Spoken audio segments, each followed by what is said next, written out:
এয়া আকাশবাণী গুৱাহাটী পুৱাৰ আঞ্চলিক বাতৰি পঢ়িছো মৰমী কাশ্যপে এতিয়া প্ৰধান বাতৰিসমূহ হ'ল লোকসভা নিৰ্বাচনৰ পঞ্চম পৰ্যায়ত অহা 20 মেত ভোটগ্ৰহণ হ'বলগীয়া 49টা সমষ্টিৰ শাসক বিৰোধী তীব্ৰ প্ৰচাৰ অভিযান ওড়িশাত মুখ্যমন্ত্ৰী ডঃ হিমন্ত বিশ্ব শৰ্মাৰ নিৰ্বাচনী প্ৰচাৰ কাজিৰঙা ৰাষ্ট্ৰীয় উদ্যান আৰু ব্যাঘ্ৰ সংৰক্ষিত বনাঞ্চলত গড়ৰ চোৰাং চিকাৰ বিৰোধী টাস্ক ফৰ্চৰ দ্বিতীয়খন বৈঠক অনুষ্ঠিত ৰাজ্যৰ লগতে সমগ্ৰ দেশতে গ্ৰীষ্ম প্ৰবাহ অব্যাহত পৰৱৰ্তী ৩-৪ দিনত 2ৰ পৰা 4 ডিগ্ৰী উষ্ণতা বৃদ্ধিৰ আশংকা ভুৱনেশ্বৰত অনুষ্ঠিত 27 সংখ্যক ৰাষ্ট্ৰীয় ফেডাৰেচন ছিনিয়ৰ এথলেটিক্স প্ৰতিযোগিতাত অসমৰ মেহদী হাছানৰ সোণৰ পদক অৰ্জন আৰু IPL ক্ৰিকেট প্ৰতিযোগিতাত আজি এখন খেলত লক্ষ্ণৌ ছুপাৰ জায়েণ্টছ মুম্বাই ইণ্ডিয়ানছৰ মুখামুখি এতিয়া শুনক বিতং বাতৰি লোকসভা নিৰ্বাচনৰ পঞ্চম পৰ্যায়ত অহা 20 মেত ভোটগ্ৰহণ হ'বলগীয়া 49টা সমষ্টিৰ ভোটদাতাসকলৰ মন জয় কৰাৰ বাবে ৰাজনৈতিক দলৰ নেতাসকলে অন্তিম প্ৰয়াস চলাইছে ইফালে ষষ্ঠ পৰ্যায়ত 25 মেত আৰু সপ্তম পৰ্যায়ত অহা 1 জুনত 57টাকৈ সমষ্টিত হ'বলগীয়া নিৰ্বাচনৰ বাবে ব্যাপক প্ৰচাৰ তীব্ৰতৰ হৈ উঠিছে বিজেপিৰ জ্যেষ্ঠ নেতা তথা প্ৰধানমন্ত্ৰী নৰেন্দ্ৰ মোদীয়ে আজি একেৰাহে দ্বিতীয় দিনৰ বাবে উত্তৰ প্ৰদেশত প্ৰচাৰ অভিযানত ভাগ ল'ব শ্ৰীমোদীয়ে আজি বাৰাবাংকী ফতেহপুৰ আৰু হামিৰপুৰত 3খন নিৰ্বাচনী সভাত ভাষণ দিব একেদৰে উত্তৰ প্ৰদেশৰ মুখ্যমন্ত্ৰী তথা বিজেপি নেতা যোগী আদিত্যনাথে বলৰামপুৰ বাৰাবাংকী লক্ষ্ণৌ আৰু অযোধ্যাত দলৰ হকে প্ৰচাৰ চলাব ইফালে কংগ্ৰেছ নেতা ৰাহুল গান্ধী সোনিয়া গান্ধী আৰু প্ৰিয়ংকা গান্ধী ৱাদ্ৰাই সমাজবাদী পাৰ্টীৰ মুৰব্বী অখিলেশ যাদৱৰ সৈতে ৰায়বেৰেলীত এখন নিৰ্বাচনী সভাক যৌথভাৱে সম্বোধন কৰিব AIMIMৰ মুৰব্বী আছাদুদ্দিন ওৱেছিয়ে আজি আপনা দল কামেৰৱাৰীৰ সভাপতি পল্লৱী পেটেলৰ সৈতে কৌচাম্বী জিলাত নিৰ্বাচনী সমাৱেশত ভাগ ল'ব ইফালে আম আদমী পাৰ্টীৰ ৰাষ্ট্ৰীয় আহ্বায়ক তথা দিল্লীৰ মুখ্যমন্ত্ৰী অৰবিন্দ কেজৰিৱালে আজি অমৃতসৰৰ পৰা দলৰ লোকসভা নিৰ্বাচনৰ প্ৰচাৰ অভিযান আৰম্ভ কৰিব অমৃতসৰত শ্ৰী কেজৰিৱালে পঞ্জাবৰ মুখ্যমন্ত্ৰী ভগৱন্ত সিং মানৰ সৈতে এটা ৰোড শ্বত ভাগ ল'ব ওড়িশাতো লোকসভা নিৰ্বাচনৰ সমান্তৰালভাৱে বিধানসভা নিৰ্বাচনৰ প্ৰচাৰ অভিযান ক্ৰমাৎ তীব্ৰতৰ হৈ উঠিছে বিজেপি কংগ্ৰেছ আৰু বিজেডিৰ জ্যেষ্ঠ নেতাসকলে দলীয় প্ৰাৰ্থীৰ হকে ভোটদাতাৰ মন জয় কৰাৰ বাবে ৰাজ্যখনৰ ইমূৰৰ পৰা সিমূৰলৈ প্ৰচাৰ চলোৱা পৰিলক্ষিত হৈছে বিজেপিৰ ৰাষ্ট্ৰীয় সভাপতি JP নাড্ডাই কালি ভুৱনেশ্বৰত এটা ৰোড শ্বত অংশগ্ৰহণ কৰে আৰু সুন্দেৰগড় তথা ৱাৰগড় লোকসভা সমষ্টিত 2খন নিৰ্বাচনী সভাত ভাষণ দিয়ে বিজেডিৰ মুৰব্বী তথা ওড়িশাৰ মুখ্যমন্ত্ৰী নবীন পটনায়কেও কালি ভুৱনেশ্বৰত এটা ৰোড শ্বত ভাগ লয় অসমৰ মুখ্যমন্ত্ৰী ডঃ হিমন্ত বিশ্ব শৰ্মাই কালিৰ দিনটোত ওড়িশাত বিজেপি মিত্ৰজোঁটৰ হৈ 4খন প্ৰচাৰ সভাত অংশগ্ৰহণ কৰে লোকসভা আৰু ওড়িশাত বিধানসভা নিৰ্বাচনৰ প্ৰচাৰ চলাই মুখ্যমন্ত্ৰী ডঃ শৰ্মাই বিজেপিক ভোট দিবলৈ আহ্বান জনায় প্ৰচাৰ সভাত মুখ্যমন্ত্ৰীগৰাকীয়ে ওড়িশাত বিজেপি মিত্ৰজোঁটৰ নিৰ্বাচনী ফলাফলক লৈ যথেষ্ট আশাবাদী বুলি মন্তব্য কৰি INDI এলায়েন্সক সমালোচনা কৰে ওড়িশাৰ ন্যায় শান্তি প্ৰগতিৰ বাবে ৰাজ্যখনত এইবাৰ বিজেপি চৰকাৰ প্ৰতিষ্ঠা কৰিব লাগিব বুলি ডঃ শৰ্মাই লোকসভা নিৰ্বাচনত প্ৰধানমন্ত্ৰী নৰেন্দ্ৰ মোদীক 400ৰো অধিক আসনত বিজয়ী কৰাই শ্ৰী মোদীক পুনৰ দেশৰ প্ৰধানমন্ত্ৰী পদত অধিষ্ঠিত কৰিব লাগে বুলি উল্লেখ কৰে কংগ্ৰেছে কাশ্মীৰক দ্বিখণ্ডিত কৰা বুলি অভিযোগ তুলি শ্ৰী শৰ্মাই কয় যে এইবাৰ প্ৰধানমন্ত্ৰী মোদীয়ে পাকিস্তানৰ দখলত থকা কাশ্মীৰ ভাৰতলৈ আনিব ইফালে নবীন পাটনায়ক নেতৃত্বাধীন বৰ্তমানৰ ওড়িশা ৰাজ্য চৰকাৰখনৰ শাসনকালত ব্যাপক দুৰ্নীতি অনিয়ম অৰাজকতা চলি থকাৰ বিষয়ে উল্লেখ কৰি মুখ্যমন্ত্ৰীগৰাকীয়ে কয় যে জগন্নাথ মন্দিৰৰ ৰত্নভাণ্ডাৰৰ চাবি অন্তৰ্ধান হৈছে ফলত প্ৰত্যেক 3 বছৰত ৰত্নভাণ্ডাৰৰ হিচাপ ল'ব লাগে যদিও চাবি অন্তৰ্ধান হোৱা বাবে হিচাপ পোৱা নাই ওড়িশাৰ সমীপৱৰ্তী ছত্তীশগড়ৰ কৃষকে প্ৰতি কুইণ্টল ধানৰ ন্যূনতম সমৰ্থিত মূল্য ৩,১০০ টকাৰ লোৱাৰ বিপৰীতে ওড়িশাৰ কৃষকে যথেষ্ট কমকৈ পোৱাৰ বিষয়ে উল্লেখ কৰি মুখ্যমন্ত্ৰী ডঃ শৰ্মাই বিজেপিয়ে চৰকাৰ গঠন কৰিলে ওড়িশাৰ কৃষকেও প্ৰতি কুইণ্টল ধানৰ বিপৰীতে ৩,১০০ টকা পাব বুলি কয় তদুপৰি এইবাৰ ওড়িশাত বিজেপিয়ে চৰকাৰ গঠন কৰিলেই ৰাজ্যখনৰ কমেও 3 লাখ লোকক চৰকাৰী খৰচত ৰাম মন্দিৰলৈ নিয়াৰ ব্যৱস্থা কৰা হ'ব বুলিও তেওঁ কয় মুখ্যমন্ত্ৰী ডঃ শৰ্মাই আজিও বিজেপি মিত্ৰজোঁটৰ হৈ কেইবাখনো নিৰ্বাচনী প্ৰচাৰ সভাত অংশগ্ৰহণ কৰিব ইপিনে কংগ্ৰেছৰ ৰাষ্ট্ৰীয় সভাপতি মল্লিকাৰ্জুন খাৰ্গে কালি ভুৱনেশ্বৰত এখন সংবাদমেল সম্বোধন কৰে আৰু বিজেডি চৰকাৰে ৰাজ্যখনৰ যুৱক যুৱতীসকলক কৰ্মসংস্থাপনৰ সুযোগ প্ৰদান কৰাত ব্যৰ্থ হোৱা বুলি অভিযোগ তোলে মহাৰাষ্ট্ৰতো প্ৰচাৰ অভিযান তুংগত উঠিছে ৰাজ্যখনৰ মুখ্যমন্ত্ৰী একনাথ সিন্দে কালি নাছিকত দলৰ হকে প্ৰচাৰ চলায় আনহাতে ধুলে কংগ্ৰেছ প্ৰাৰ্থীৰ হকে প্ৰচাৰ চলাই NCP শাৰদ পাৱাৰ গোটৰ মুৰব্বী শাৰদ পাৱাৰে কয় যে জনসাধাৰণে ৰাজনৈতিক পৰিৱৰ্তন বিচাৰিছে আৰু মহাবিকাশ অঘৰী মিত্ৰজোঁটৰ হকে অনুকূল বাতাবৰণ সৃষ্টি হৈছে কাজিৰঙা ৰাষ্ট্ৰীয় উদ্যান আৰু ব্যাঘ্ৰ সংৰক্ষিত বনাঞ্চলত কালি গড়ৰ চোৰাং চিকাৰী বিৰোধী টাস্ক ফৰ্চৰ দ্বিতীয়খন বৈঠক অনুষ্ঠিত হয়। এই বৈঠকত ৰাজ্যৰ বিশেষ আৰক্ষী সঞ্চালক প্ৰধান হৰমিত সিঙৰ লগতে আৰক্ষীৰ কেইবাগৰাকী শীৰ্ষ বিষয়া, ৰাষ্ট্ৰীয় উদ্যানখনৰ ক্ষেত্ৰ সঞ্চালক, মাণ্ডলিক বন বিষয়া আৰু অন্যান্য সংশ্লিষ্ট বিষয়াসকল উপস্থিত থাকে। এই বৈঠকত গড়ৰ সুৰক্ষাৰ বাবে গ্ৰহণ কৰি থকা ব্যৱস্থা, বন বিভাগ আৰু আৰক্ষী সমন্বিত কাৰ্যকলাপ তথা বন সুৰক্ষা বাহিনীৰ নিয়োগ আৰু সবলীকৰণৰ লগতে চোৰাংচোৱাৰ নেটৱৰ্ক শক্তিশালী কৰাৰ বিষয়ে আলোচনা কৰা হয়। টাস্ক ফৰ্চে লগতে চোৰাং চিকাৰী বিৰোধী পদক্ষেপ শক্তিশালী কৰাৰ লক্ষ্যৰে গঠিত সমিতিত বিশেষ সঞ্চালক প্ৰধান, নগাঁও, গোলাঘাট, যোৰহাটৰ মাণ্ডলিক বিষয়া আৰু অসম বন সুৰক্ষা বাহিনীৰ কমাণ্ডেণ্টক অতিৰিক্ত সদস্য হিচাপে অন্তৰ্ভুক্ত কৰাৰ ওপৰত গুৰুত্ব আৰোপ কৰে। উল্লেখযোগ্য যে অসম চৰকাৰে গ্ৰহণ কৰা পদক্ষেপৰ ফলত ৰাজ্যৰ বনাঞ্চলত গড়ৰ সংখ্যা বৃদ্ধি পোৱাৰ উপৰি ন বনাঞ্চলত গড়ৰ বিচৰণ দেখা গৈছে। ইয়াৰ ভিতৰত যোৱা দুবছৰত কাজিৰঙাৰ বুঢ়াচাপৰি আৰু মাজুলীত গড়ৰ বিচৰণ দেখা গৈছে। কালিৰ বৈঠকখনত গড় থকা সকলো অঞ্চলতে নিয়মীয়াকৈ জিলা পৰ্যায়ৰ সমন্বয় সভা অনুষ্ঠিত কৰাৰ পৰামৰ্শ দিয়া হয়। অসমৰ বিভিন্ন জিলাত বিগত দুদিন ধৰি গ্ৰীষ্ম প্ৰৱাহ অব্যাহত আছে। কালিৰ দিনটোত ৰাজ্যখনৰ তাপমাত্ৰা আছিল ৩৫ ডিগ্ৰী চেলছিয়াছ, যদিও ঠায়ে ঠায়ে তাপমাত্ৰা ৪২ ডিগ্ৰী পৰ্যন্ত অনুভৱ হৈছিল। আজিৰ দিনটোত ৩৫ ডিগ্ৰী পৰ্যন্ত তাপমাত্ৰা অনুভৱ হ'ব বুলি বতৰ বিজ্ঞান বিভাগে আগজননী দিছে। বিভাগে অহা সোমবাৰ পৰ্যন্ত ছিকিম, অৰুণাচল প্ৰদেশ আৰু মেঘালয়ৰ ঠাই বিশেষতো ধাৰাসাৰ বৰষুণ হোৱাৰ আগলি বতৰা দিছে। পশ্চিম ৰাজস্থান, পঞ্জাৱ, হাৰিয়ানা আৰু দিল্লীৰ কিছু অংশতো ২০ মে পৰ্যন্ত গ্ৰীষ্ম প্ৰৱাহৰ আশংকা কৰা হৈছে। বিভাগে কাইলৈৰ পৰা পূব আৰু মধ্য ভাৰততো এই গ্ৰীষ্ম প্ৰৱাহৰ প্ৰভাৱ পৰাৰ আগজাননী দিছে। উত্তৰ পশ্চিম, মধ্য পূব ভাৰত, মহাৰাষ্ট্ৰ আৰু গুজৰাটৰ বহু অঞ্চলত পৰৱৰ্তী ৩-৪ দিনলৈ সৰ্বোচ্চ উষ্ণতা ক্ৰমান্বয়ে প্ৰায় ২-৪ ডিগ্ৰী চেলছিয়াছ পৰ্যন্ত বৃদ্ধি হ'ব পাৰে বুলিও বিভাগে জানিবলৈ দিছে। বিভাগে ২২ মেলৈকে ভাৰতৰ দক্ষিণ অংশত পাতলীয়াৰ পৰা ধাৰাসাৰ বৰষুণ হ'ব পাৰে বুলি প্ৰকাশ কৰিছে। আপোনালোকে বাতৰি শুনিছে আকাশবাণী গুৱাহাটী কেন্দ্ৰৰ পৰা।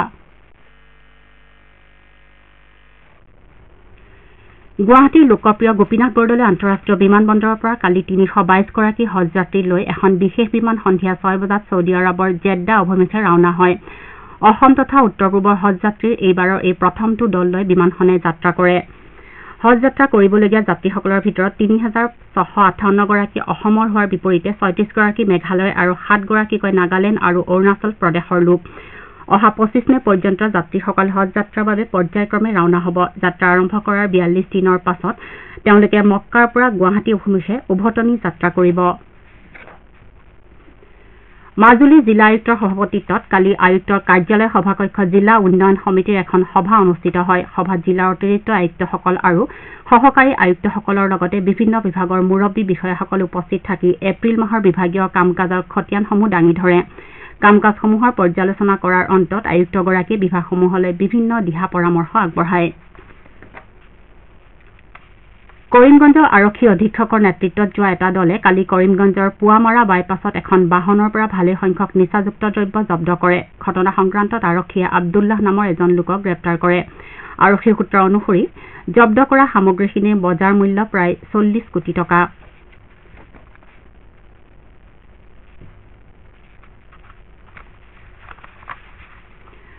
ভুৱনেশ্বৰৰ কলিংগ ষ্টেডিয়ামত অনুষ্ঠিত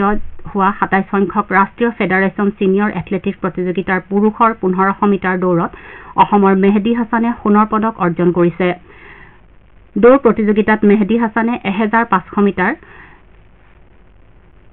৩ মিনিট ৪২ ছেকেণ্ড ৮২ মিলি ছেকেণ্ডত সম্পূৰ্ণ কৰে।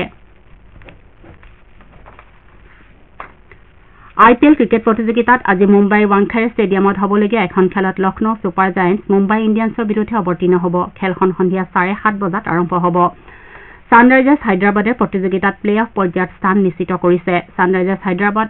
আৰু গুজৰাট টাইটান্ছৰ মাজত কালি হ'বলগীয়া খেলখন বৰষুণৰ বাবে টছ নোহোৱাকৈ পৰিত্যক্ত ঘোষণা কৰাত হায়দৰাবাদ দলটো প্লে অফ পৰ্যায়ত প্ৰৱেশ কৰে। প্লে অফ পৰ্যায়ৰ চতুৰ্থ তথা অন্তিম স্থানৰ বাবে ৰয়েল চেলেঞ্জাৰ্ছ বেংগালুৰু আৰু চেন্নাই ছুপাৰ কিংছৰ মাজত প্ৰতিদ্বন্দ্বিতা অব্যাহত আছে। ইফালে গুৱাহাটীৰ বৰ্ষাপাৰাৰ ACA ষ্টেডিয়ামত হ'বলগীয়া IPL ক্ৰিকেট প্ৰতিযোগিতাৰ অহা ১৯ মে'ত হ'বলগীয়া T20 ক্ৰিকেট খেলখনৰ প্ৰতি লক্ষ্য ৰাখি গুৱাহাটীৰ যান বাহন আৰক্ষীয়ে যান বাহনৰ চলাচলৰ ক্ষেত্ৰত বিশেষ নিৰ্দেশনা জাৰি কৰিছে। এই সময়ছোৱাত শিশু, মহিলা, ছাত্ৰ ছাত্ৰী, জ্যেষ্ঠ নাগৰিক আৰু বিশেষভাৱে সক্ষম নাগৰিকসকলৰ যাতায়াতৰ সুবিধা হোৱাৰ লগতে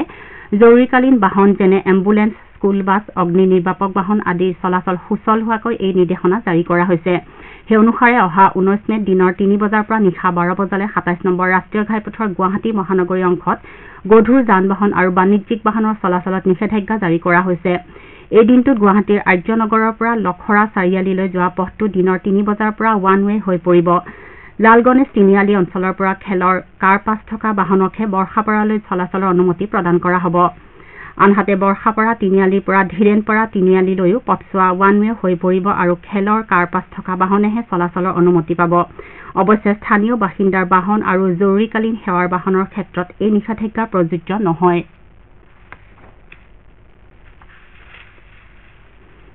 সাম্প্ৰতিক বিশ্ব চেম্পিয়ন ভাৰতৰ নিখাত জাৰিনে কাজাখস্তানৰ আস্তানাত অনুষ্ঠিত চলিত বৰ্ষৰ এলৰ্ডা কাপ বক্সিং প্ৰতিযোগিতাৰ মহিলাৰ 52 কিলোগ্ৰাম ওজন শাখাৰ ফাইনেলত প্ৰৱেশ কৰিছে ছেমি ফাইনেলত কালি নিখাতে আয়োজক দেশৰ টমিৰিছ মাইৰজাকুলাৰৰ বিৰুদ্ধে 5-0 গেমত বিজয় সাব্যস্ত কৰে নিখাতৰ উপৰি 48 কিলোগ্ৰাম ওজন শাখাত মীনাক্ষী 50 কিলোগ্ৰাম ওজন শাখাত অনামিকা আৰু 60 কিলোগ্ৰাম ওজন শাখাত মনীষায়ো ফাইনেলত স্থান নিশ্চিত কৰিছে মীনাক্ষী আৰু মনীষাই ছেমি ফাইনেলত একেধৰণৰ আধিপত্য প্ৰদৰ্শন কৰি 5-0 গেমত জয়লাভ কৰে মীনাক্ষীয়ে কাজাখস্তানৰ গুলনাজ বুৰিবায়েভাৰ বিৰুদ্ধে জয়লাভ কৰাৰ বিপৰীতে মনীষাই টাংগাটাৰ আছেমক পৰাস্ত কৰে আনহাতে অনামিকাৰ প্ৰতিদ্বন্দ্বী কাজাখস্তানৰ গুলনাৰ টুৰাপ বাইক নীতি বিৰুদ্ধ খেল প্ৰদৰ্শনৰ বাবে 3বাৰকৈ সতৰ্কবাণী দিয়াৰ পাছত খেলখনৰ পৰা অযোগ্য বুলি ঘোষণা কৰা হয় আৰু ভাৰতীয় খেলুৱৈগৰাকী ফাইনেললৈ অগ্ৰসৰ হয় প্ৰতিযোগিতাৰ ফাইনেল খেলসমূহ কাইলৈ অনুষ্ঠিত হ'ব এতিয়া শুনক আজি গুৱাহাটীৰ পৰা প্ৰকাশিত দৈনিক বাতৰি কাকতসমূহৰ প্ৰথম পৃষ্ঠাৰ বাতৰি চমু অৱলোকন দীক্ষিতা শৰ্মাৰ পৰা